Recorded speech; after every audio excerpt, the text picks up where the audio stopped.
Kemudian jadi ada 4 ayat ini. Dalam waktu yang pendek insya Allah kita coba ya mengangkat 4 ayat yang sangat penting buat kehidupan kita sebagai orang-orang beriman ya. Kemudian dari 2 maroji ini, dari 2 referensi ini, itu mempunyai dampak ya. Dampak yang pertama adalah dampak pada individu-individu kita. Dampak yang kedua pada kita sebagai kelompok orang-orang mukmin. Apabila apa yang Allah pesankan dalam Al-Maidah 105 dan At-Taubah 105 kita laksanakan dalam kehidupan sehari-hari. Jadi syaratnya apa? Aksi.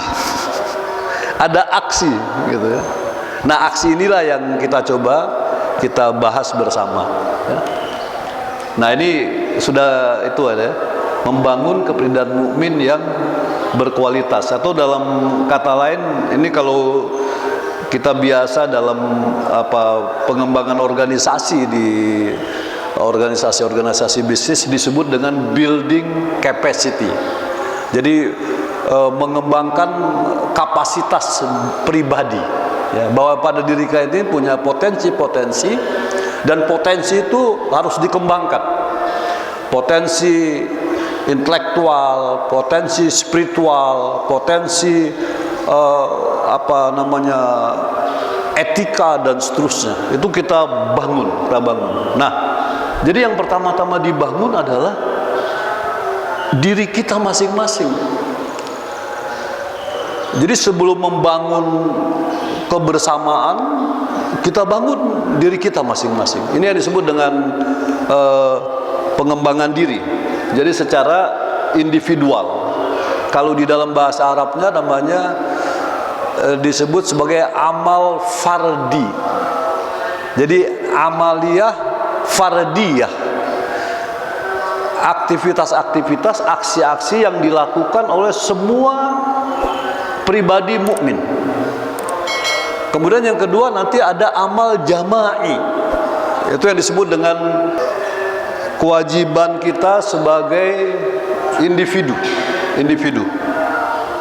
Nah, Allah Subhanahu wa taala berfirman di dalam surah Al-Maidah, inilah referensi pertama dari kewajiban kita mengembangkan diri kita. Allah Subhanahu wa taala berfirman, a'udzubillahi minasyaitonir rajim, ya ayyuhalladzina amanu. Yang diseru kita nih semua kan.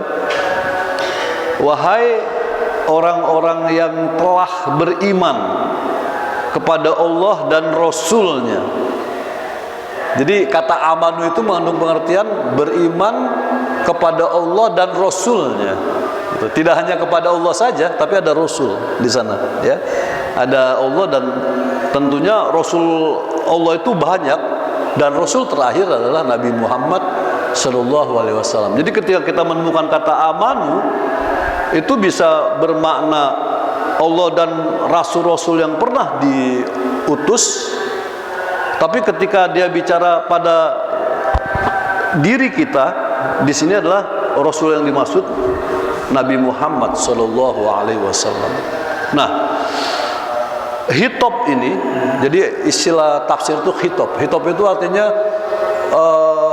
dawuh ya. Jadi firman Allah ini ditujukan khusus untuk aman, orang-orang beriman. Selain orang beriman, tidak ada kewajiban untuk memenuhi seruan ini. Apa yang Allah minta kepada kita? Alaikum anfusakum. Singkat sekali, alaikum anfusakum. Itu cuma 2 kata. Alaikum anfusakum. Ngapalnya gampang gitu. Alaikum anfusakum. Tapi pengertiannya sangat mendalam sekali. Artinya apa? Lihat di sini. Jagalah dirimu. alaikum anfusakum. Jagalah dirimu. Ini di depan saya ada tafsir ya. Iljamuha wahfazuha minal ma'asi. Artinya, jagalah diri kalian masing-masing dari membelakangi perintah-perintah Allah. Jadi di sini dikatakan iljamuha wahfazuha minal ma'asi. Jama dari maksiat. Maksiat itu satu tindakan membelakangi Allah. Artinya kalau ada perintah Allah kita nggak melaksanakan. Maka ketika kita tidak melaksanakan semua perintah Allah, kita berbuat maksiat. Kalau satu. Tapi kalau pembangkangannya banyak, maka disebut al-ma'asi. Nah ini masalahnya kita cuma mengenal kata maksiat. Di dalam bahasa Arab bentuk jamannya adalah al-ma'asi. Nah, jamaah sekalian, nanti kita akan urai ya. Kita teruskan dulu yang redaksinya dulu sampai selesai. La yadurrukum man dhalla idza tadaitum. Artinya begini. Bisa dilihat terjemahnya ya, tapi ini tafsirnya. Kalau Allah sudah memberikan hidayah kepada kalian, ini idza tadaitum, maka man dhalla, orang-orang yang sesat. Lihat. Jadi ketika kita bermaksiat kepada Allah, Allah menamakannya kita orang yang dzalin. Itu kalau kita salat kan ghairil maghdubi alaihim waladdallin. Al-maghdub orang yang Allah benci. Ad-dzalin orang yang banyak berbuat maksiat. Nah, jamaah sekalian, orang yang banyak berbuat maksiat adalah orang yang tidak mempedulikan perintah dan larangan Allah. Nah, orang beriman ketika dia sudah mendapat petunjuk Allah karena dia berhasil ya di sini memanage dirinya dalam pengertian dia jaga, dia laksanakan ya perintah-perintah Allah dan dia jauhi apa yang Allah larang untuk dilakukannya, maka orang itu telah mendapat hidayah. Maka ketika orang sudah mendapat hidayah Allah, la yadurrukum, itu orang-orang yang bermaksiat itu tidak punya pengaruh apa-apa buat kamu, buat kalian, buat kita. Man dhalla, artinya apa jamaah sekalian? Kalau kita sudah mendapat hidayah Allah dan hidayah itu kita pegang dengan konsisten, itu tadi di bacaan subuh indah sekali itu ayat yang berbunyi innal ladzina qalu rabbuna Allah tsumma istaqamu tatanazzalu alaihimul malaika alla takhafu wala tahzanu wabshiru bil jannati allati kuntum tu'adun. Kata Allah, sesungguhnya orang-orang yang mengatakan Rabbunallah, Tuhan kami Allah, summa istaqamu, kemudian dia istiqomah, konsisten dengan keimanannya ini ya, tatanazzalu alaihimul malaika, maka para malaikat akan turun kepada mereka. Tafsir mengatakannya terutama menjelang kematian. Jadi ketika orang itu konsisten menjaga ketaatannya kepada Allah Subhanahu wa taala selama hidup di dunia ini, menjelang kematiannya dan kita semua pasti mati ya, maka tatanazzalu alaihimul malaika, malaikat akan turun kepada orang-orang yang secara konsisten mentaati Allah. Lalu ngapain malaikat-malaikat itu? Dia menggembirakan kita.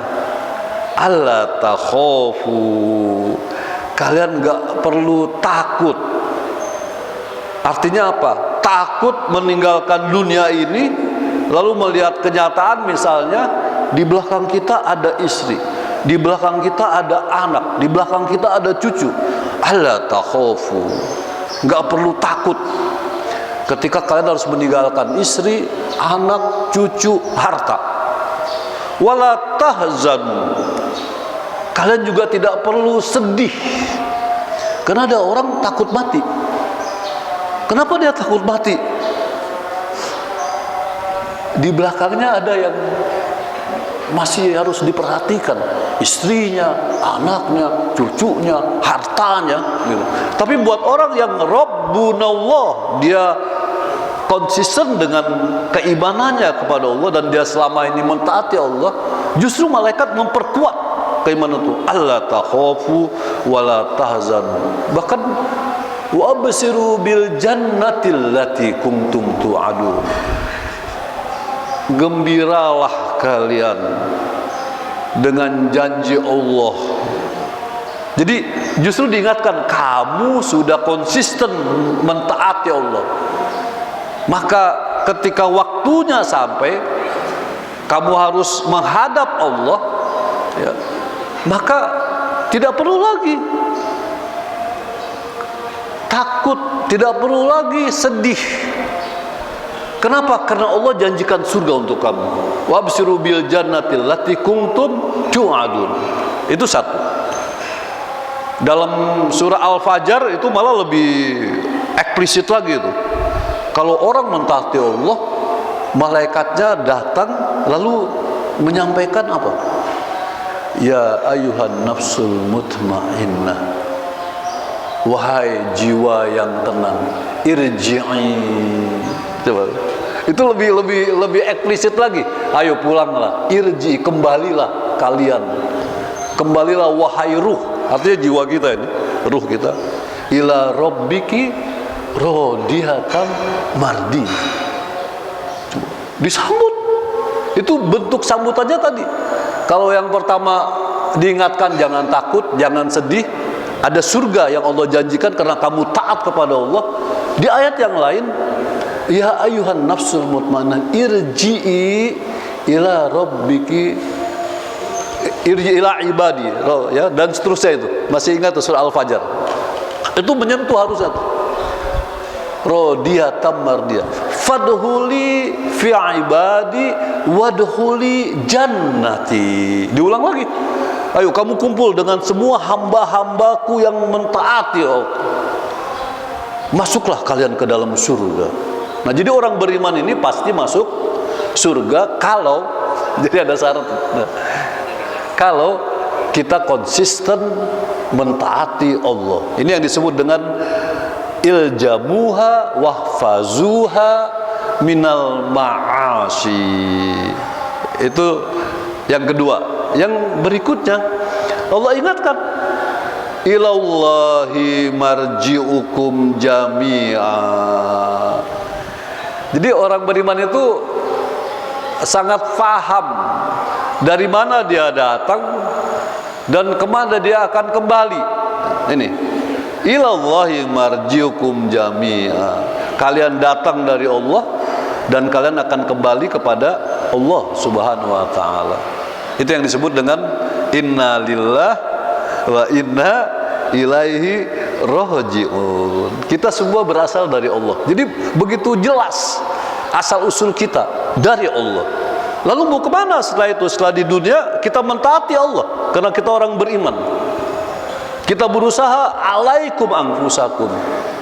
Maka ketika kita harus pulang, kita tahu jalan pulang kita.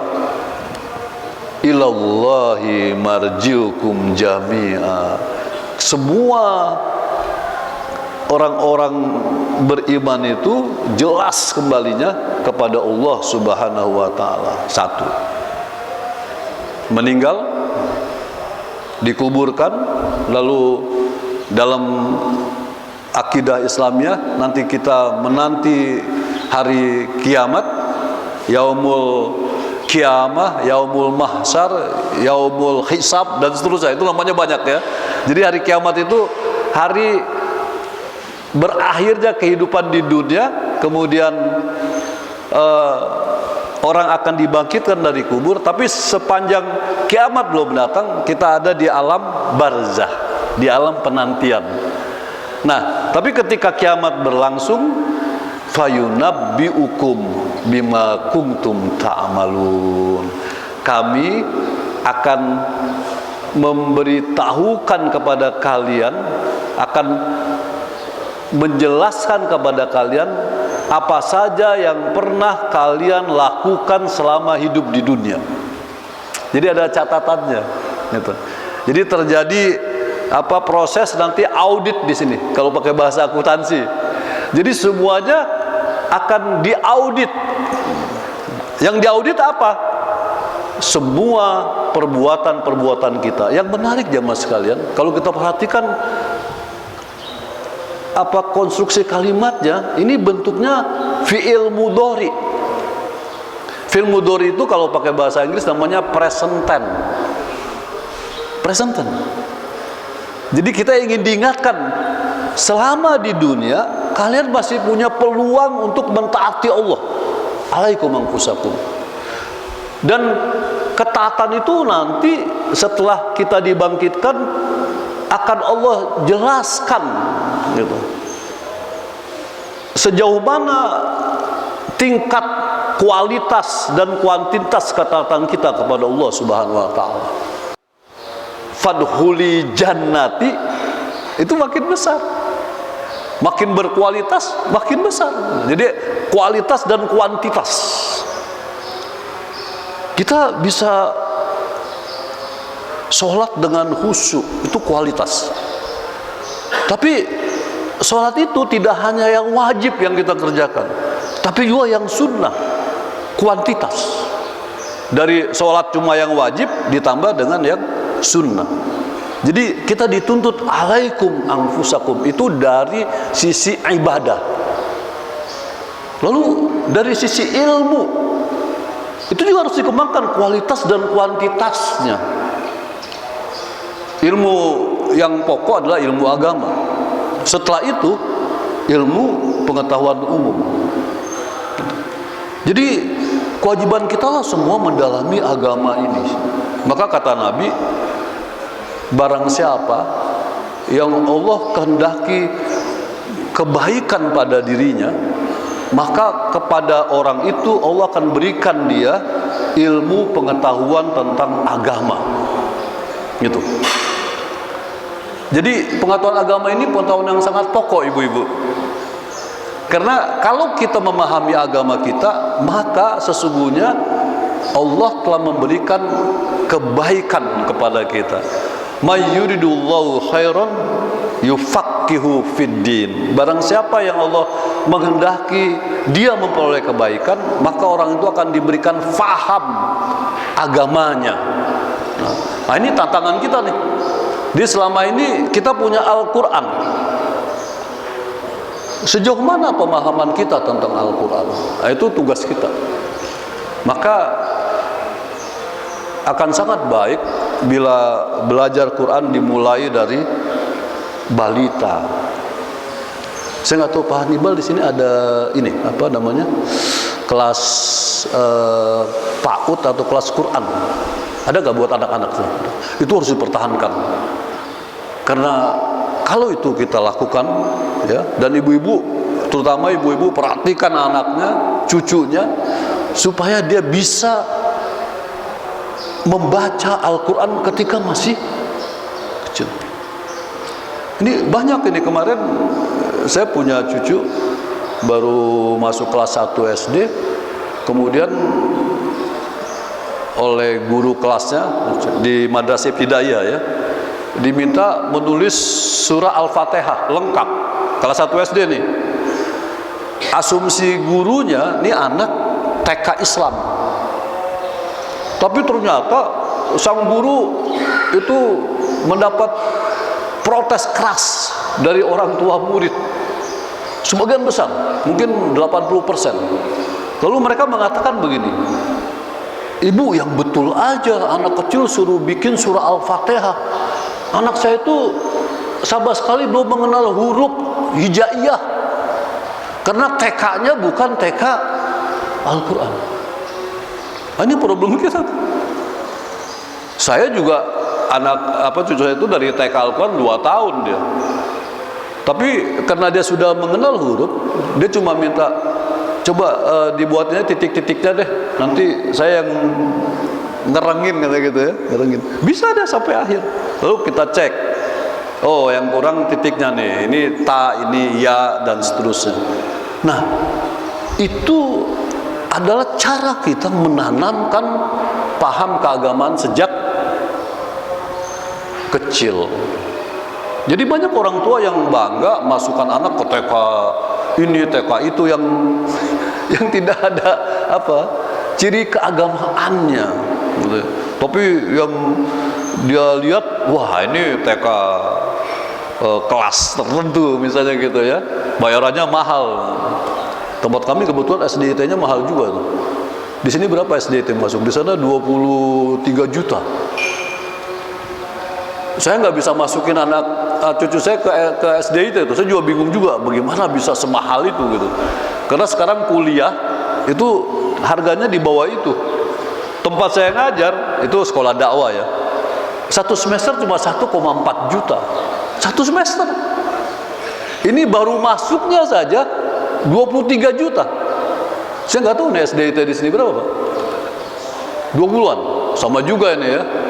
Coba ini dipertimbangkan buat orang tua yang nggak mampu tapi pingin anaknya ada subsidi silang. Nah, itu yang harus dilakukan. Susah juga menanamkan agama di sekolah yang 20 juta gitu kan. Jadi orang tua mikir juga ini. Ya. Jadi nanti dipertimbangkan juga lah ya. Saya termasuk yang nggak bisa bayar. Akhirnya saya masukkan ke MI, Madrasah Ibtidaiyah, yang masuknya hanya 2.800.000 dibayar 2 kali. Pertama 1,5 juta, sisanya pada waktu mulai belajar. Semua bisa tercover. Tapi problemnya tadi, anak-anak kita itu nggak mengenal huruf hijaiyah. Nah itu tantangan kita semua ya, tantangan bersama itu, tantangan bersama. Nah kembali ke ini, bima kuntum ta'malun. Nanti semua kita akan diaudit oleh Allah sesuai dengan buku catatan di surah Al-Isra itu disebutkan itu. Jadi setiap kita nanti akan mendapat rapot tentang perbuatan kita. Kalau diterimanya dari tangan kanan, dia akan sangat gembira. Tapi ketika diterima di tangan kiri, dia akan sangat bersedih. Nah ini Allah kemukakan lebih dulu agar kita sekarang ini menyadari, fayunabbiukum bima kuntum ta'malun. Kelak nanti Allah akan laporkan, ya, Allah akan jelaskan apa saja yang sudah kalian lakukan selama hidup di dunia. Yang menjadi perhatian kata-kata ta'malun itu sekali lagi fi'il mudhari, bukan fi'il madi. Fi'il madi itu past tense, ini present tense. Jangan lupa kalau bahasa Inggris present tense itu dibagi 4. Ada simple present tense, ada present continuous tense, ada present perfect tense, ada present perfect continuous tense. Itu menarik tuh, kajian bahasa ya, kajian bahasa dari bahasa Inggris ya. Kalau bahasa Arab pengertian ta'malun cuma fi'il mudhari cuma 2, perbuatan yang sedang dilakukan atau perbuatan yang akan dilakukan, itu fi'il mudhari. Jadi 2 intinya, sedang dilakukan, akan dilakukan. Nah Allah pakai ini, nanti kalian akan diberitahukan apa saja yang sudah kalian lakukan selama hidup di dunia. Nah mudah-mudahan kita termasuk yang tadi, alaikum anfusakum. Itu yang pertama. Secara individual semua kita wajib mengembangkan diri. Kalau tafsir mengatakannya minimal 3. Pertama, iman. Itu harus ditingkatkan kualitasnya. Yang kedua, ilmu. tadi. Nah, yang paling penting ilmu agama tadi. Itu nggak boleh, semua kita merata harus memahami agama. Nah, ini problem kita nih, ilmu agama ini. Alhamdulillah kita setiap pekan, setiap ahad ada kajian. Jadi ada input yang masuk. Walaupun kita tidak mempelajari secara formal ya, sistematik, terorganisir gitu. Tapi semuanya mudah-mudahan mendorong kita untuk membaca lebih jauh. Ilmu. Jadi ilmu pengetahuan agama, kemudian baru science, ilmu pengetahuan umum. Nah, ini harus dipadukan nih. Harus dipadukan. Karena kalau ilmu pengetahuan agamanya bagus, mungkin hubungan kita dengan Allah dengan sesama baik. Tapi kita akan ketinggalan dengan kemajuan-kemajuan duniawi. Kayak sekarang kan, umat Islam tertinggal dengan Eropa, dengan Amerika, dengan Cina di sisi sains. Agama, alhamdulillah, rata-rata kita beribadah. Walaupun kita mesti jujur juga nih, pengetahuan tentang agama kita rata-rata lemah. Kita nggak menguasai bahasa Al-Quran, itu harus jujur itu. Kita mungkin nggak menguasai dengan baik tajwid, apalagi lalu sampai ke tafsir dan seterusnya. Nah, ini bagi yang muda-muda di sini, yang muda siapa nih? Pak Robi doang ya? Kayaknya Pak Robi paling muda nih. Sisanya ohir-ohir semua nih. STW ya. Tapi namanya belajar kan minal mahdi ilal lahdi. Mahdinya udah lewat. Mahdi itu waktu masih ditimang-timang. Lahdi lahat. Itu bahasa Arab itu. Masuk liang lahat. Lahdi. Nah, kita kebanyakan lalai karena sibuk dengan pekerjaan. Padahal bekerja keras tetap aja nggak kaya-kaya misalnya gitu.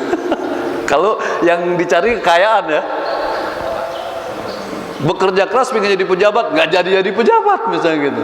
Lalu Allah mengatakannya alhaakumut takasur. Lihat tuh, alhaakumut takasur. Kalian sudah dilalaikan dengan berbagai at-takasur, aktivitas yang tujuannya duniawi saja. Itu ingat tuh, surah At-Takasur itu. At-Takasur itu artinya bekerja keras untuk duniawi saja.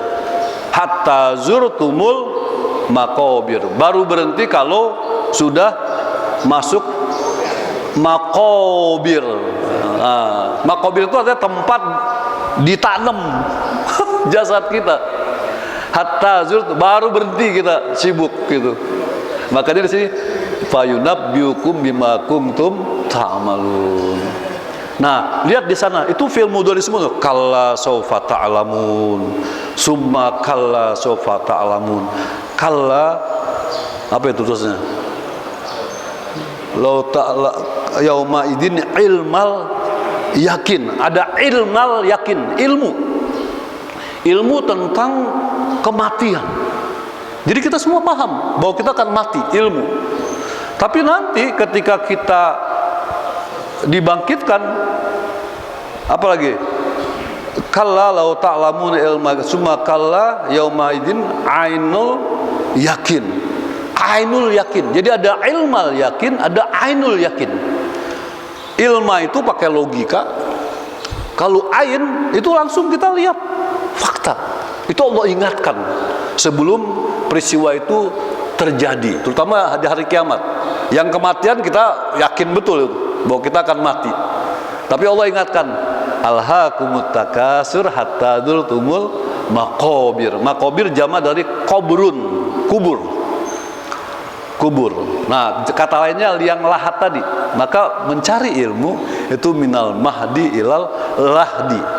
Mahdi itu sejak balita, terus lahdi itu sampai mati. Jadi belajar itu tidak mengenal waktu, dan yang mengakhiri hanya kematian. Jadi ada prinsip belajar long life education ya, long life education. Jadi belajar sepanjang umur. Ya, tapi memang kita harus menerima kenyataan ketika usia kita udah mulai 75, 76, 80 mulai ya. Nah, itu mulailah penyakit. Allah sendiri yang mengatakan dari tahu menjadi nggak tahu gitu. Kayak sekarang aja nih, cepet lupa kita ya. Kacamata di matanya masih, saya sempat juga tuh. Begitu mau berangkat ngajar, mah tolong mah kacamata. Wah, istri saya bilang, itu apa yang nempel nih? Coba. Itu baru masih umur 50-an waktu itu. Udah mulai linglung itu. Mah tolong kacamata loh. Istri saya bengong deh. Itu apa yang nempel di mata?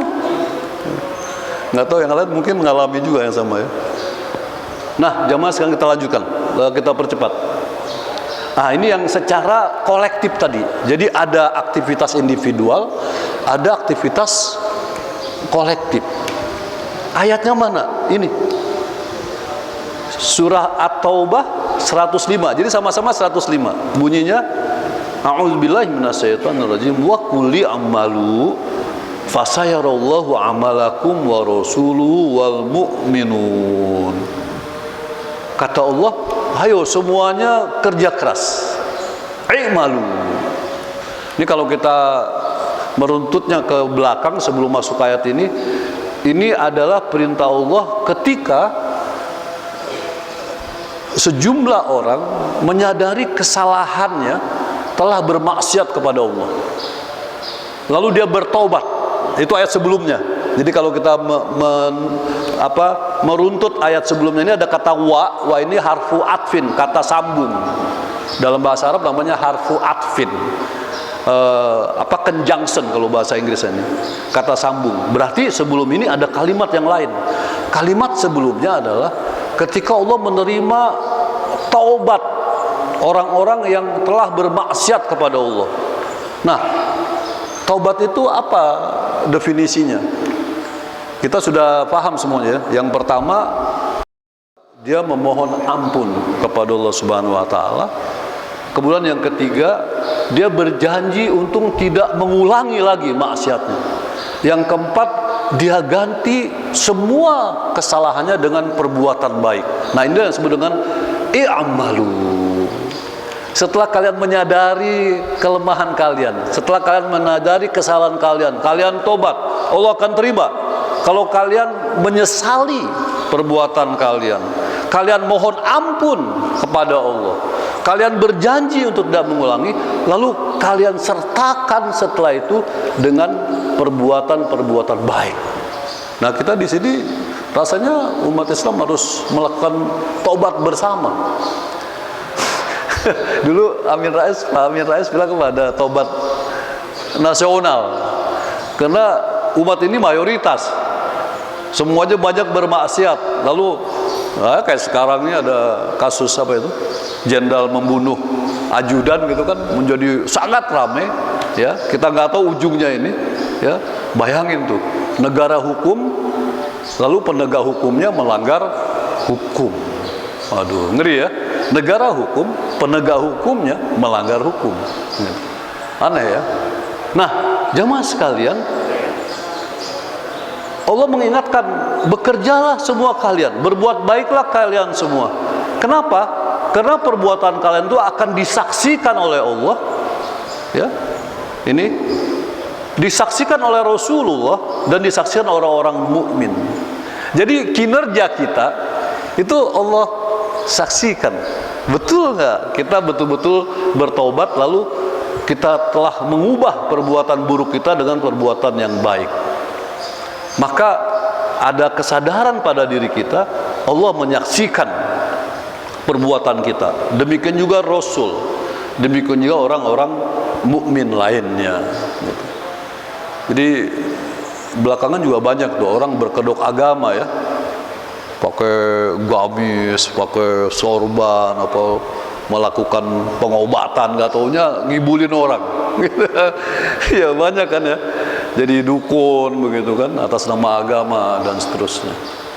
Nah, kita insya Allah tidak termasuk yang itu. I'malu. Nah, lagi-lagi Allah ingatkan, saturaduna ila alimil ghaib. Jadi hari kiamat itu selalu Allah ingatkan. Maka di surah Al-Fatihah ketika bicara tentang siapa Allah, alhamdulillahi rabbil alamin, Ar-Rahmanir Rahim, Maliki Yaumiddin. Maliki Yaumiddin. Penguasa hari. Nah, kita akan dikembalikan di sana kepada Alimul Ghaib, zat yang mengetahui yang gaib, wasyahada, dan yang nyata. Ini sama nafasnya dengan ayat sebelumnya, fayunabbiukum bima kuntum ta'malun. Ini kata-kata fayunabbiukum bima kuntum ta'malun, sama itu dengan ayat sebelumnya. Iya kan? Redaksinya sama. Kita akan dikembalikan kepada Allah. Ilallahi marji'ukum jami'a. Nah, bahasa lainnya, wasatarudduna ila alimil ghaibi wasyahada. Itu kata lainnya. Tapi setelah itu ujungnya apa? Fayunabbiukum bima kuntum ta'malun. Jadi di sini kita masih punya peluang nih untuk memperbaiki diri kita masing-masing. Sekarang dampaknya. Kita langsung ke dampaknya. Ini ada dua dampak. Pada yang pertama, itu ketika kita berhasil mengembangkan diri kita, alaikum anfusakum, maka kita akan memperoleh hayatan thayyibah, kehidupan yang baik, karena kita taat kepada Allah Subhanahu wa taala. Buah ketaatan adalah hayatan thayyibah. Itu secara individual. Sementara yang kedua, secara kolektif, komunal, dampaknya adalah negeri yang kita huni ini menjadi baldatun thayyibah. Sama. Kalau ini hayatan thayyibah, ini baldah. Karena kita dulu bareng-bareng, sama-sama bangsa. Bangsa yang bagaimana, negeri yang bagaimana, thayyibah. Baik juga. Jadi dua-duanya baik. Individu baik, kemudian bangsa baik. Lalu ada tambahan lagi, wa rabbun ghafur, dan ampunan Allah Subhanahu wa taala. Ada dalilnya enggak? Ada. Ini dalilnya. Nah, ini yang pertama. Pengembangan diri yang pertama, surah An-Nahl 97. Allah berfirman, a'udzubillahi minasyaitonirrajim, man 'amila sholihan. Barang siapa berbuat baik, ya, min zakarin au unsa, sama baik laki-laki maupun wanita. Jadi lintas gender gitu. Tapi ada syaratnya, wa huwa mu'minun, dia beriman kepada Allah dan Rasulnya. Allah janjikan dua, falanuhyannahu hayatan thayyibah. Allah akan berikan yang bersangkutan ini kehidupan yang baik. Di mana? Di dunia. Di dunia. Terus yang kedua di akhirat, walanajziyannahum ajrohum. Jadi perbuatan baik kita yang menghasilkan kebaikan itu akan memperoleh pahala yang akan kita terima di akhirat. Walanajziyannahum ajrohum, dan Allah akan memberikan balasan pahalanya. Jadi kita dua kali dapat. Di dunia kita hidup bahagia sejahtera, di akhirat ngikut lagi tuh kebahagiaan dan kesejahteraan itu. Biahsan, dengan lebih baik. Jadi di akhirat balasannya tuh jauh lebih baik dari yang di dunia. Biahsan. Kenapa begitu? Lihat kata-kata makanu ya'malun, karena hasil perbuatan kita selama di dunia. Jadi kesempatannya hanya sekali di dunia ini gitu. Jadi kesempatan berbuat baik hanya sekali di dunia ini gitu. Kalau ucapannya yang saya kira dengar, hidup hanya sekali kan gitu. Sebetulnya pengertiannya berbuat baik itu kesempatannya hanya sekali. Setelah itu tidak ada lagi peluang untuk berbuat baik. Maksudnya setelah kita meninggal dunia. Itu yang pertama ya. Kemudian yang berikutnya lagi, ini secara individual ya. Oleh Rasulullah, ciri hayatan thayyibah itu 3.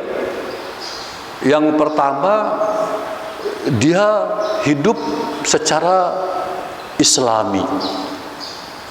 Jadi kehidupannya diatur dengan ajaran agama ini.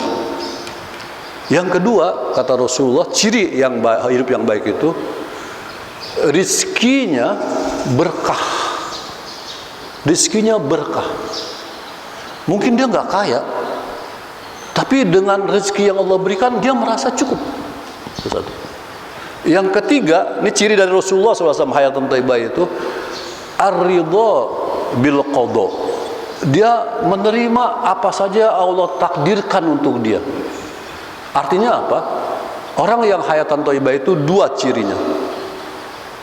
Dia bersyukur kita mendapat nikmat, dia bersabar ketika mendapat ujian. Gitu.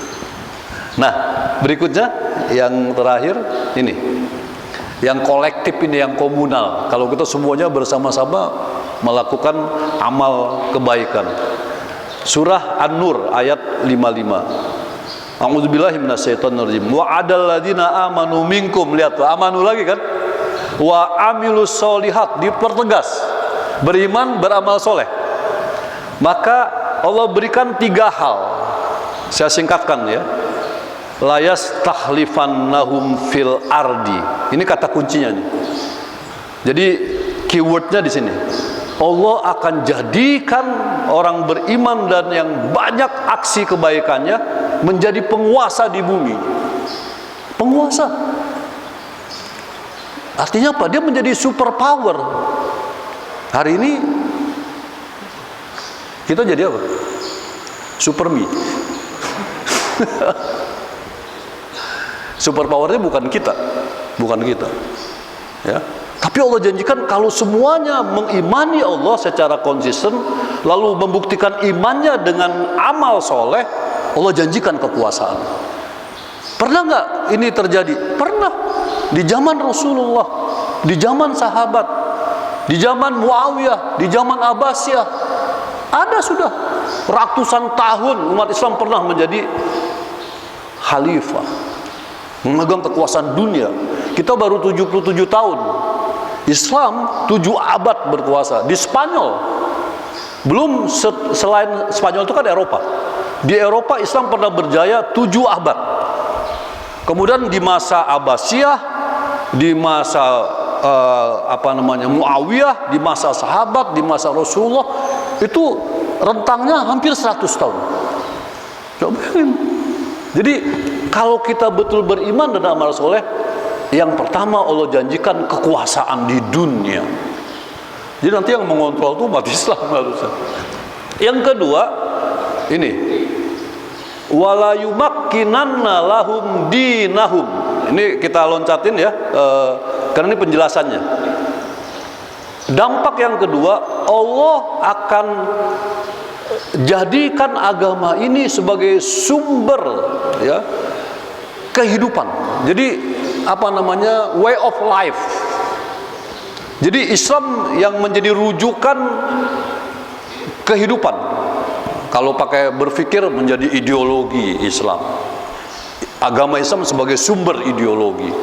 Terus kalau misalnya pembangunan sumbernya ajaran Islam. Kalau dia berkaitan dengan moral, moralnya moral Islam gitu.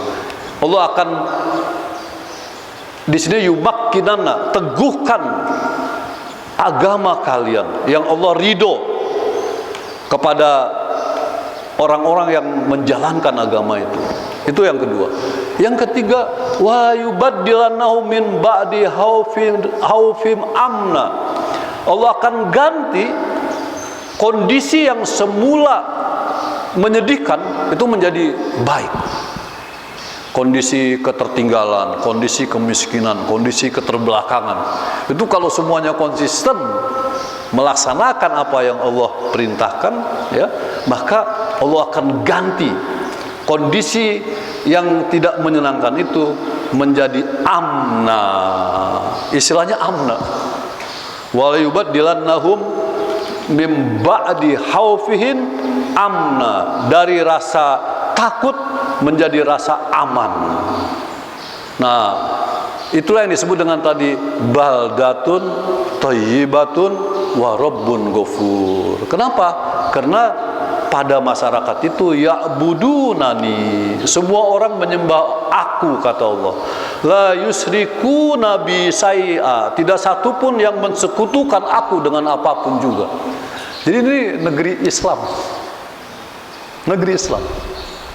Tapi Allah ingatkan juga nih di ujungnya, waman kafara ba'da zalik, Barang siapa yang setelah menikmati ini kemudian berbalik membelakangi Allah, kufur dia, maka faulaika humul fasiku. Dia akan balik menjadi orang-orang fasik. Lalu pertanyaannya, siapa orang fasik? Allah menjawab dalam surah Al-Baqarah, alladzina yanquduna ahdallahi min ba'di mitsaqi. Orang fasik itu adalah orang yang memutuskan hubungannya dengan Allah Subhanahu wa taala. Wa yaqta'una ma amarallahu bi ayyusa, dan dia memutus hubungan yang semula begitu kuat satu sama lain, sesama orang beriman. Ulaika humul khasirun. Maka ketika kita fasik, kufur menjadi fasik, maka kita akan menjadi orang-orang yang merugi. Saya kira itu barangkali yang dapat kita bahas pada kesempatan pagi ini. Mudah-mudahan bermanfaat dan menambah pengetahuan kita dan mendorong kita untuk meningkatkan kualitas dan kuantitas ibadah, ilmu dan amal. Tadi 3 tuh ya, yang dikembangkan ilmu, iman, ilmu, amal. Itu belum saya itu. Jadi yang harus dikembangkan oleh setiap pribadi, iman kita, ilmu pengetahuan kita, terutama pengetahuan agama ini, kemudian amal. Demikian jemaah sekalian, hadanallahu wa iyyakum ajmain. Subhanakallahumma wa bihamdika asyhadu an la ilaha illa anta astaghfiruka wa atubu ilaik wa lafu minkum. Assalamualaikum warahmatullahi wabarakatuh. Waalaikumsalam.